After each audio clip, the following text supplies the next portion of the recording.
Kaixo, gaur atetxo itxusiaren antzerkia egingo dugu.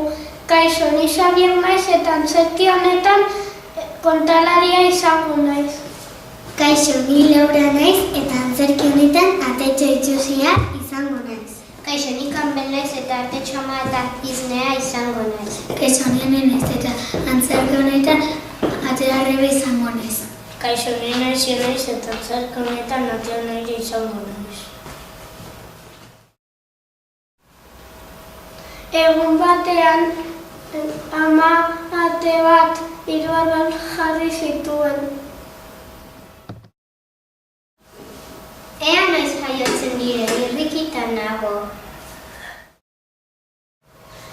Bi arrauntz ireki ziren eta bi atetxo politak atera ziren.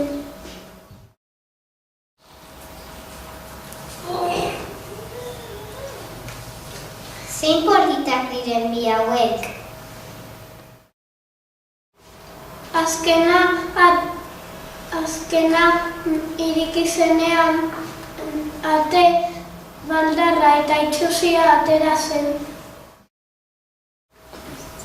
Hau bai itxusia eta satarra. Azken ate honek ez zeukan anai-arreben antzik eta ez zekien igeri egiten.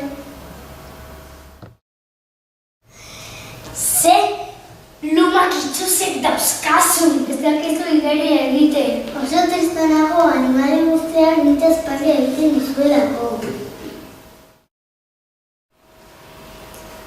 Animali guztiek atetxo itxusiaren kontua barre egiten zuten eta atetxo itxusiak joatea erabaki zuen. Hemen ez nago inon maite, hemendik noa.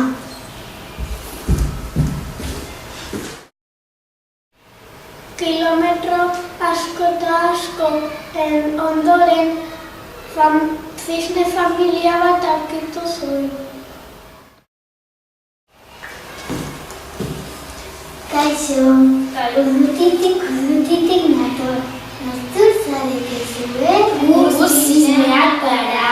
Eskerik asko ni naizen bezala onartzeagatik. Ez horregatik.